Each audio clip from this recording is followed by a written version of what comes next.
여러분 안녕하십니까? 오늘도 성경이 말한다 청취하시는 성도 여러분, 예수님 안에서 복된 하루 되시기를 축원합니다.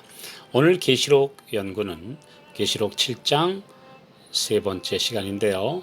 하나님의 인이라는 주제의 첫 번째 강의입니다.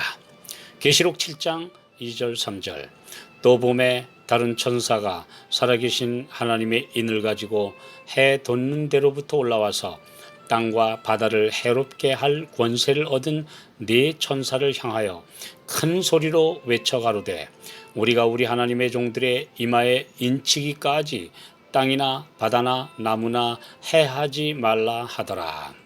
하나님의 인은 무엇입니까? 이 인을 누가 맞을 수 있으며 이 인을 맞지 못한 사람들은 어떤 운명에 처하게 됩니까? 가장 두렵고 엄숙한 주제입니다.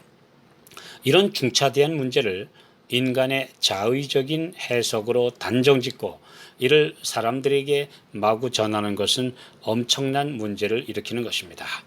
기도하는 마음으로 기록된 말씀에 근거하여 이 진리를 깨닫고 나누어야 합니다. 많은 사람들이 하나님의 인에 대한 주제는 별로 중요시하지 않으면서 하나님의 인과 대조되는 짐승의 표에 대해서는 크게 흥미를 갖고 있으며 이에 대해 온갖 해석들이 난무하고 있습니다.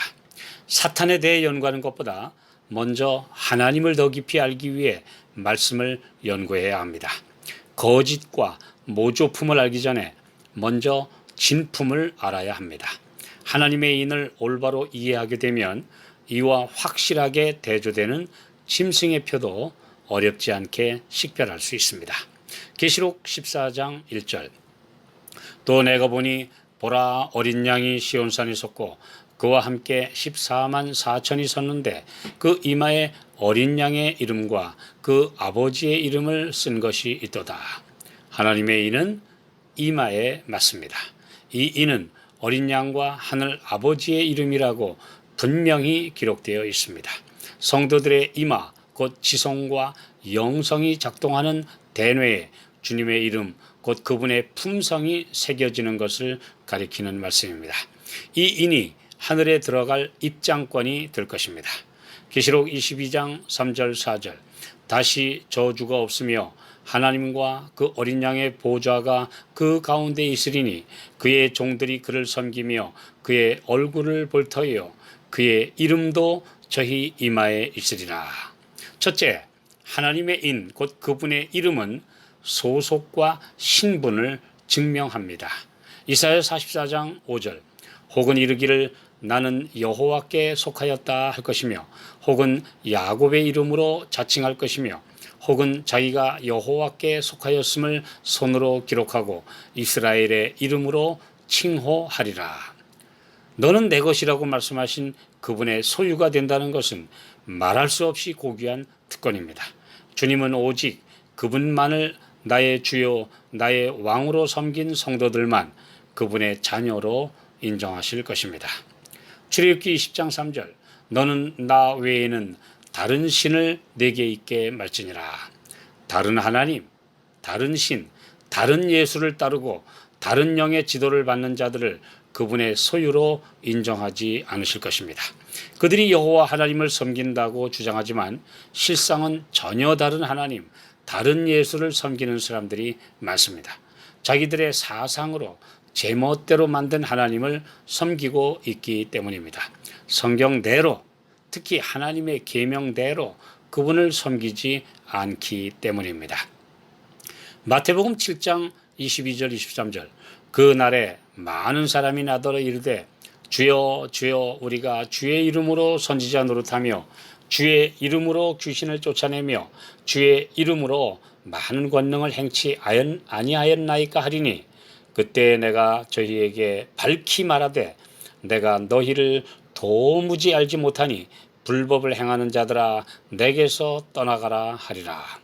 예수의 이름을 부르며 이적과 기사까지 행했지만 주님은 그들이 그분께 속한 자들이 아니라고 하셨습니다. 그 이유는 불법을 행했기 때문입니다. 하나님의 십계명에 순종하지 않고 인간들이 만든 법을 따랐기 때문입니다. 그들은 실제로는 하나님의 영이 아닌 다른 영을 받아 이적을 행한 것입니다. 로마서 8장 9절 누구든지 그리스도의 영이 없으면 그리스도의 사람이 아니라.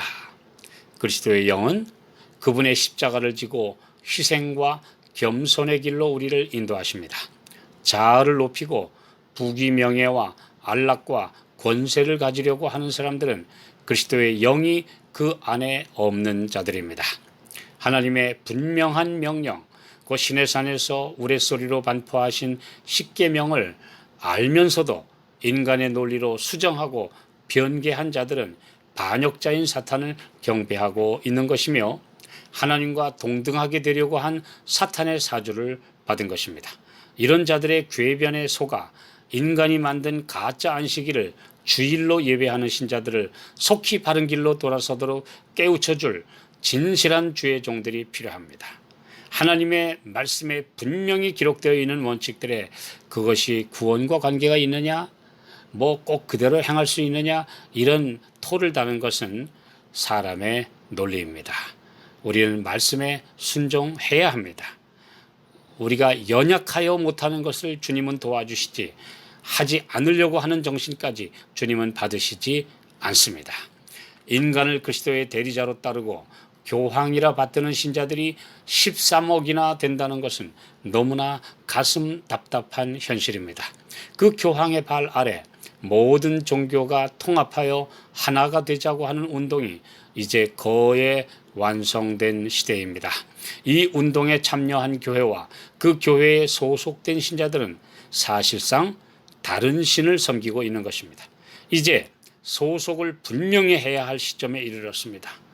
아직 신실한 성도들이지만 도매금으로 그 교회의 목회자와 그 교회의 결정에 따라 그런 WCC 운동에 가담한 분들은 과감하게 이에서 탈피하셔야 합니다.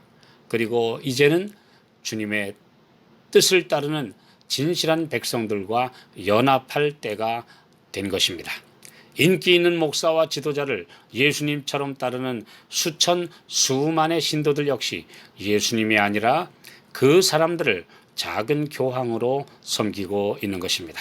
이것이 곧 다른 신을 섬기고 있는 것이 아니고 무엇이겠습니까? 살아계신 하나님, 그리고 항상 살아계셔서 우리를 위해 중보하고 계시는 예수 그리스도의 이름, 즉 그분의 품성이 우리의 이마에 각인되면 우리는 그분의 소유가 되었음을 확실하게 증거하는 것입니다.